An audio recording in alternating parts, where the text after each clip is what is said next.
Hello, I'm Dango Rose. Welcome to the Mountaineer Podcast, where everybody's listening. The Mountaineer brings you the latest news of the Peak to Peak region, in print, online, through our podcast, social media, and special publications. Now, listen in to the latest news of the area with our local journalists.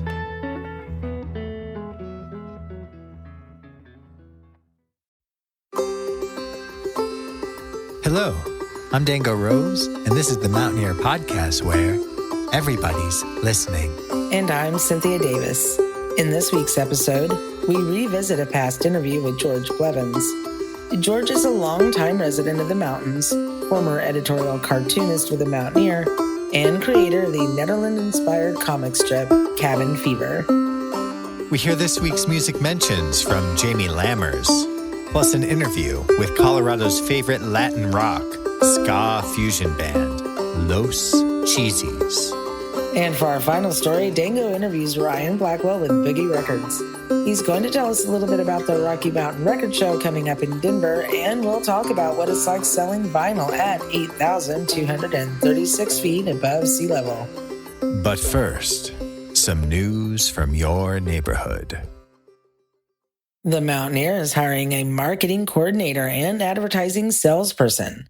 If you are outgoing, love meeting new people, are organized, and are proficient in Google Docs and Sheets, this could be the position for you.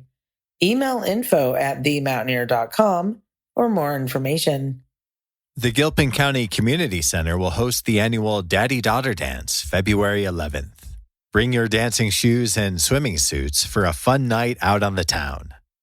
For ticket information and time of event, please visit www.gilpincounty.colorado.gov. If you or someone you know is in need of wheelchair-accessible rides along the Peak to Peak Highway and other destinations into Boulder County, be sure to register with Mountain Rides. You can do this by calling 303-444-3043.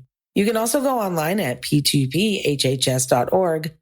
This is a free service provided by VIA. The Timberline Fire Protection District is offering free wildfire mitigation assessments to all homeowners within the district. TFPD is also hiring mitigation and woodland firefighters and has an open call for volunteers. Visit www.timberlinefpd.colorado.gov for more information. Friday, January 27th, the Nederland Central Business District Redevelopment LLC barricaded several of its owned lots in downtown Nederland. The parcels, which includes 100 East 1st Street, adjacent to Igati Marijuana Dispensary, and 85 East 1st Street, the location of Nederland's Farmers Market, have been utilized as parking lots for many years. The sudden closing of these lots has created cluttered parking down East 1st Street, East 2nd Street, and Snyder Street, which affects businesses from Ubon Thai down to Salto. Ron Mitchell of NCBDR LLC stated in a notice posted at local businesses that the town's passing of a 5-week emergency moratorium on First Street development projects is the reason for blockading his property. Mitchell declined to make a statement on this matter, while the town of Nederland has also yet to make an official statement. The Nederland Board of Trustees are scheduled to review the emergency moratorium during a regular meeting on Tuesday, February 21st, 2023. You can read more about this story as it develops in print and online at themountaineer.com. That's themtnear.com. And that's it for this week's news briefs. If you have something to share, you can send requests for submission to info@themountaineer.com. As long as it meets our community standards, we'll be sure to include it in a future episode. Special thanks to our longtime sponsor, Brightwood Music. Brightwood Music is a full-service music store located in the heart of downtown Nederland. Stop by to see their enormous selection of high-quality instruments. Want to rent before you buy? They have rental options available by the day, week, or month. If you already have an instrument in need of repair, they've got you covered there too. Find Brightwood Music on Facebook or check out their ad in the Mountaineer newspaper for current hours of operation and location.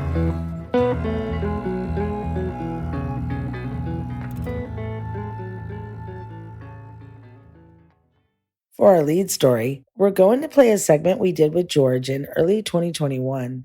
George is a longtime resident of the area, creator of the Mountain Living-inspired comic strip Cabin Fever, and former editorial cartoonist for the Mountaineer newspaper. During the interview, we hear George talk about how he came to Ned, how he came to work for the paper, and also he shares a very real story about his time as a freedom rider.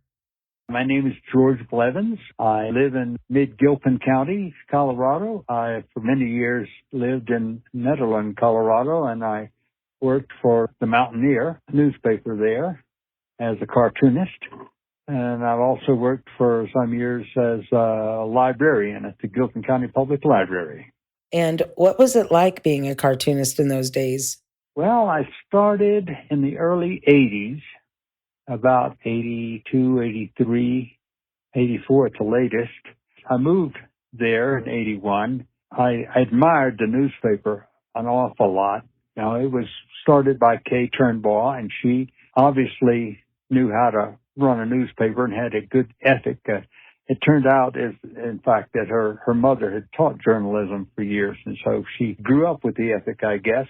So anyway, it was a very good paper, and I went to him and said, I'd like to do editorial cartoons for you. I'm new to the area, but if you can tell me what to do, I'll be glad to do it for nothing. And she said to me, well, she looked at my stuff.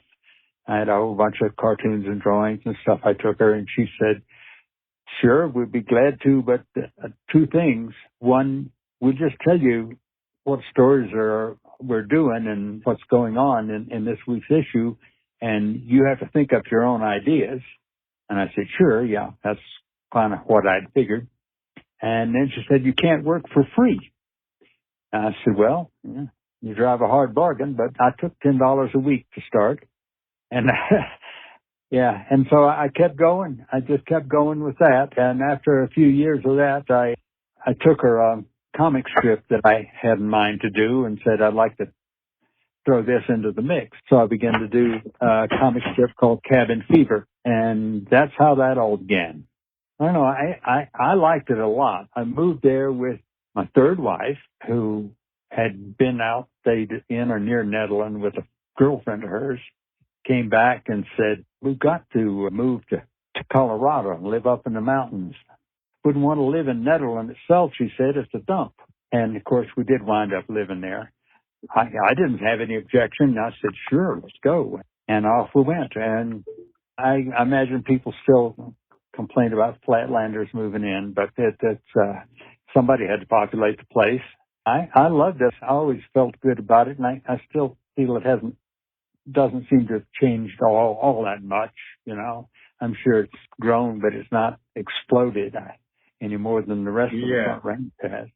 During his college years in Los Angeles, George decided to join the civil rights movement and hopped a bus to become a freedom rider. What year was that? Around 62, I guess, 61 or 62, maybe 61. I was either 21 or 22, and so it would have been 1961 or 62. I was in Los Angeles going to art school, and I somehow wound up, I know what it was. I had gotten involved with a left-wing group, the Socialist Workers' Party. I didn't really know much about them, but they said that the government was all screwy and not representing the people, and we ought to just overthrow it and do something about it. And not being politically savvy particularly, I thought, well, sounds like a promising idea, so I started going to their meetings. Well, at one of their meetings, they either had someone come from or some put up a flyer for a Freedom Rider meeting. They were trying to enlist people to go on freedom rides.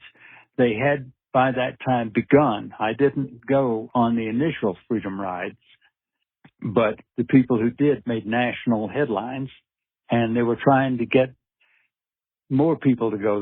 The idea was that we would go en masse to Mississippi, to Jackson, Mississippi, and fill up the jails there, keep the momentum going, keeping the news media aware of the problem, because it was the first, I think, good click with the media about the problem of being black in this country, especially the South, but actually most anywhere, and in the United States.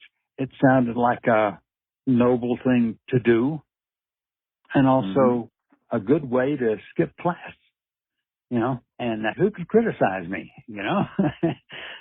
I was putting my life on the line. I mean, so it was okay to skip class. Now he's on a bus and traveling to the Deep South to protest segregation and institutionalized racism.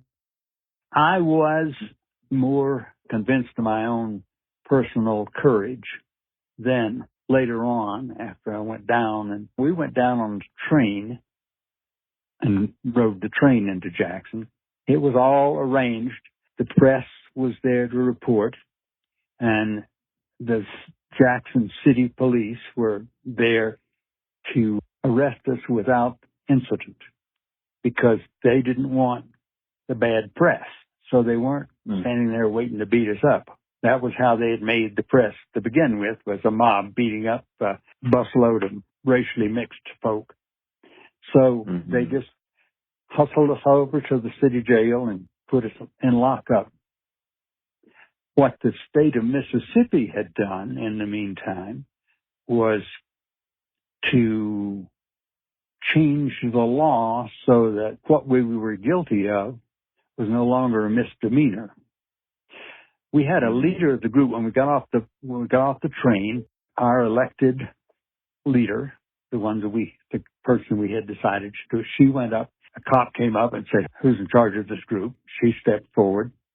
He said, "I'm ordering you to move on and out of the station."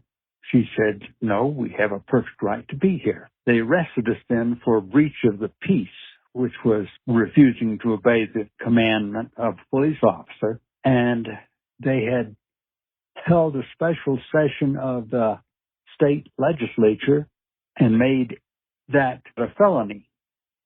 So instead of having to worry about overpacking the city jail, they could send us up to Parchman Farm, which was what they called the state prison in Parchman, Mississippi. Yeah. Typically, I did the same thing everybody else in the group did. We were all sentenced to 4 months and $200. And if we didn't pay the $200, that would have been another couple of months. So basically 6 months in prison. But you could go out on what was called an appeal bond. You could appeal your case anytime within the first 40 days. So we all stayed in for just short of 40 days and then were bailed out. So we kept the jails pretty packed. If you stayed past that 40 days, you were going to have to do the whole 4 months or 6 months if you didn't pay the $200. So nobody stayed beyond 40 days. And that was pretty much what the whole process was. George attempting to get out of prison in a different state in a much different time. Actually, I and 2 other white guys went out at the same time. We went over to New Orleans and stayed with a black family, in the colored section of town. We were just killing time. We didn't want to go back yet to L.A. because our arraignment was coming up soon, and we would have had to come back for that. So we were just staying there. One day, 2 or 3 cops came to the front door and demanded to see our draft cards. Passed them between themselves and said, "I don't know, this looks phony to me. Don't that look phony to you?" And so they then held us for investigation of draft cards. They booked us, they took us out then and leaned us against a wall. They said, "Okay, spread your legs and lean forward against the wall." And so we were out there with our legs spread and about 3 feet or 2 or 3 feet from the wall and leaning against it. And then they proceeded to whack on us with saps. You know what I mean by sap? A piece of lead or something. I was lucky in a sense in that I think the first time I was hit was in the head, and it made me not feel the rest of the blows around my shoulders and ribs and back, you know. Scared me because there was these three guys just beating us up. And clearly, if they could have killed us and got away with it, they would have been really glad to do that. So I learned that I wasn't as brave as I thought. The idea is to get arrested, which he does. And finally, George tells us the origin story behind the term Nedhead. For the editorial cartoons, it seemed to me that we needed a character who could represent the town, so an icon for the town, right? So I drew this picture of a blob-like fellow who had a roof instead of a hat, you know, with a smokestack out on the top of the roof, and smoke would come out of it. So I kind of modeled him on my favorite bartender at the Pioneer Inn, guy with a strong jutting jaw. He was called Ned. But the term Nedhead, I don't think I invented that. I think we just, you know, it came quite naturally with the influx of the kind of people that I kind of represented, which were just a lot of beatniks, pre-hippies. So instead of potheads, we were Nedheads, you know. Yeah. I think that's where that term came from. Thank you, George. You can find the complete series of Cabin Fever comics for sale on Amazon. Just search his name and the title Cabin Fever Complete. You can also find an updated article written by reporter Christopher Kelly in this week's edition of the Mountaineer newspaper.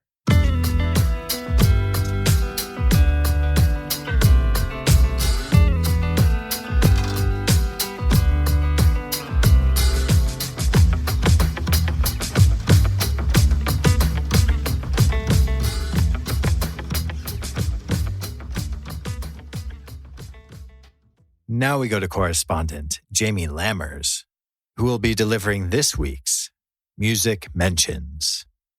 And now, for this week's Music Mentions.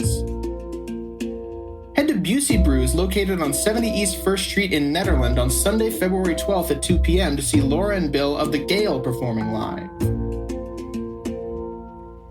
Head to Canyon Tavern, located at 32138 Highway 72 in Coal Creek Canyon on Friday, February 10th at 6 p.m. for a karaoke night, and on Saturday, February 11th at 6 p.m. to see Neil Z performing live. The Covered Wagon hosts karaoke nights every Thursday at 7 p.m. Be sure to head to 15 East 1st Street in Nederland to check them out for yourself. This week's Eldora Timbers Lodge and Barrel Brew & Co. Fireside Music Series includes Intergalactic Sound Lab on Saturday, February 11th at 2 p.m. and Danny Schaefer on Sunday, February 12th at 2 p.m. Their Woodward DJ Boombox Series includes Aaron Stereo on Friday, February 10th at 1 p.m. and DJ Garrett on Saturday, February 11th at 10 a.m. Head to 261 Eldora Ski Road site in Nederland to see these acts performing live. Head to Howland Wind Brewing, located on 51A Main Street in Rollinsville, to check out High Lonesome Trio on Saturday, February 11th at 4 p.m. and a Bluegrass Jam on Sunday, February 12th at 4 p.m. Head to the Jamestown Mercantile, located on 108 Main Street in Jamestown on Thursday, February 9th at 7 p.m. to see Stephen Hoffman performing live, and Friday, February 10th at 7 p.m. to see Misty Way Ramblers performing live. Every Sunday at 4 p.m., Knotted Root Brewing hosts Jazz Sundays with Black Dog and Friends. Every Saturday from February 4th until April 8th at 5 p.m., they will also be hosting the Brewers Dozen featuring Kings of Prussia and Friends. Also head over there on Friday, February 10th at 5 p.m. to see the Ryan Benthal Trio performing live. They are located at 250 North Caribou Street in Nederland.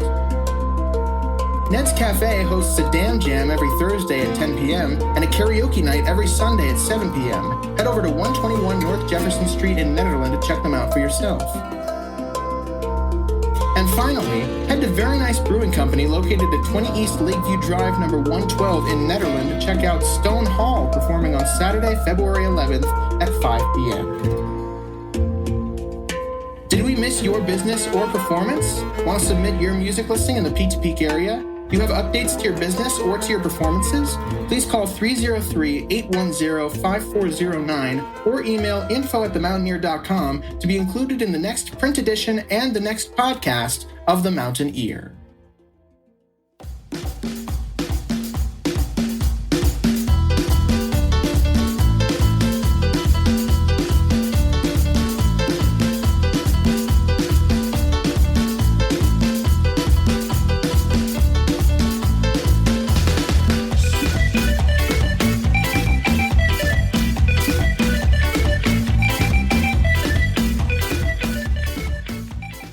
That was a portion of Los Cheesies' Ya League, featuring Carmelo Lopez. Now let's shift gears and take a listen to Jamie's expose with the band. Boulder-based band Los Cheesies will be playing the Caribou Room February 17th along with the Pamlico Sound. I recently spoke to Sean Camden and began by asking him to describe what people can expect to see from a Los Cheesies performance. It's extremely varied. Yeah, we have. It's hard to put us in a box. A ska mixed in with reggae and rock and roll and psychedelic rock.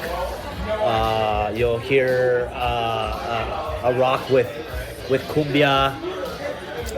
We do a lot of some blues, and then we throw in and some of our songs we throw in comedy too. We make it very theatrical. So we have a song like, for example, called "Turkey Rasta."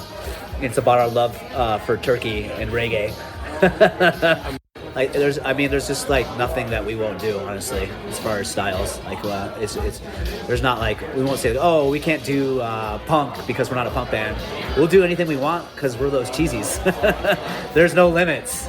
When you hear Los Cheesies, it's hard not to want to dance and boogie down. And tell us how you first started playing in Ned. I think probably about 8 years ago. We got our start. One of the places we really got our start was the Pioneer Inn. And I don't know how much you know about I'm sure you know about the Pioneer Inn. So, playing there for me was a huge honor. It's just like a small little dive bar. And, we were not known at all. And the Pioneer Inn gave us a chance. So how do you feel about your lineup with Pamlico Sound? Kind of cool. 2 bands that got their start at a place like the Pioneer Inn are playing now at the Caribou Room. There's about 10 people in their band. They have a 3-piece horn section. We have a 2-piece horn section. Potentially 3, actually, for that night.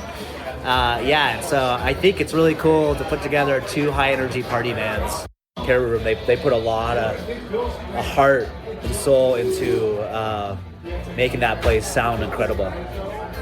So, yeah, we're very excited to be back at the Caribou Room. Thank you so much, Sean, for coming on board and joining us for the podcast. If you want to find out how to purchase tickets, times, and other information about the show, go to thecaribouroom.com and follow the prompts.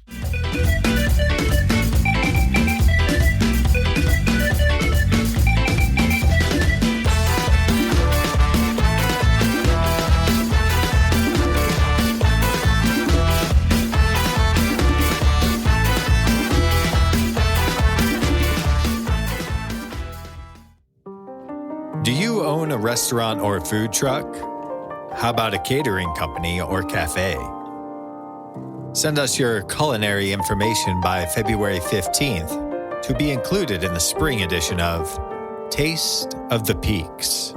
Pick up a copy now to see what's currently on the menu for our local homegrown Colorado mountain cuisine.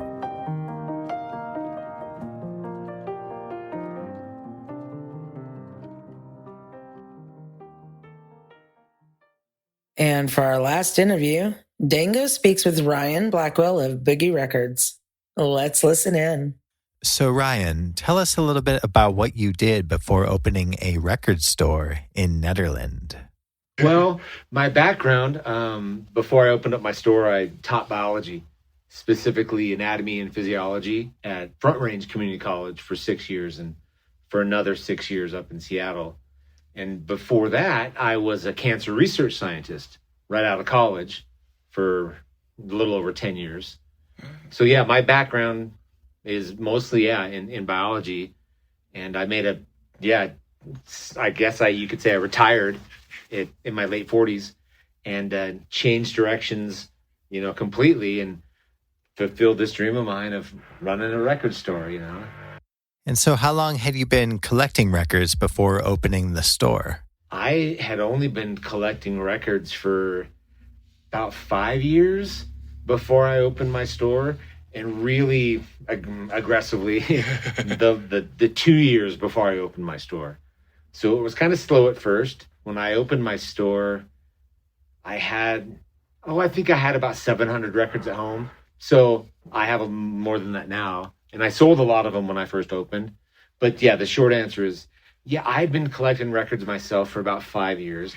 And I got to a point where, like right before I decided to open my store, I was hitting up yard sales and thrift stores. And, 5 years ago, you could still find some really good records because vinyl hadn't really taken off yet.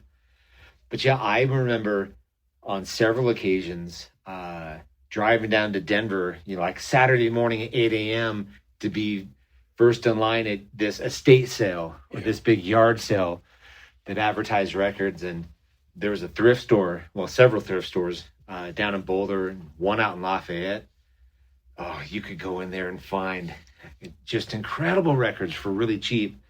So that was a hobby of mine for, a good couple years. And that kind of led to my decision to open up the store.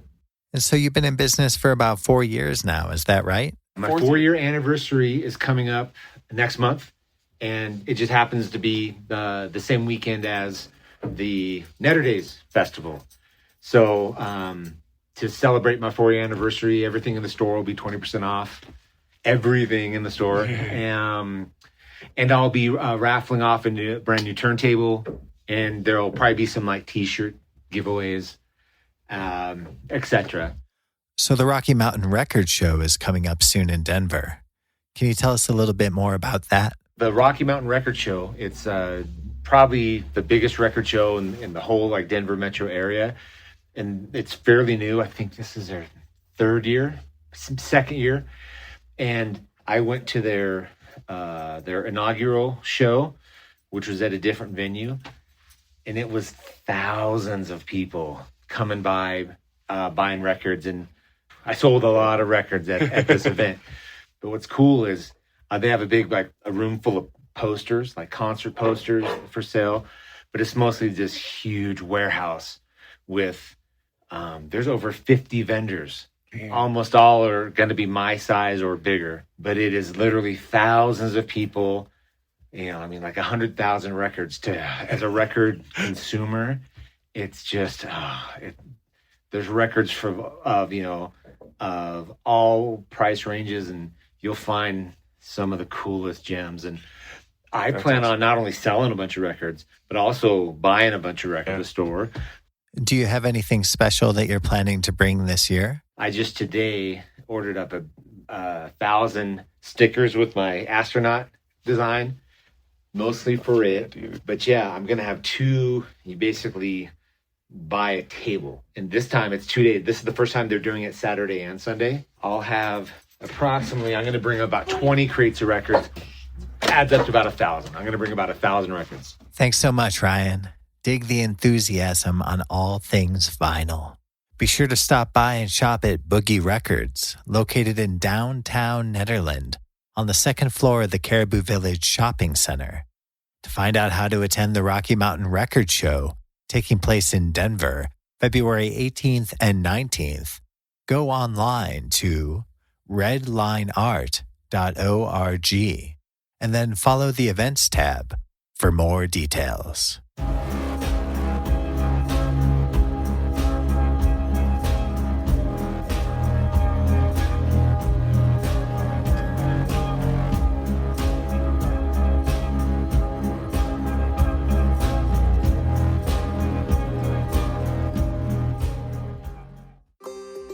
That concludes this week's episode of the Mountaineer Podcast, where everybody's listening. Visit our website at www.themountaineer.com to read more information about today's guests. Pick up a copy of this week's print edition of The Mountaineer at newsstands all across the Peak to Peak. I'm Dango Rose. And I'm Cynthia Davis. Until next time, thank you for listening.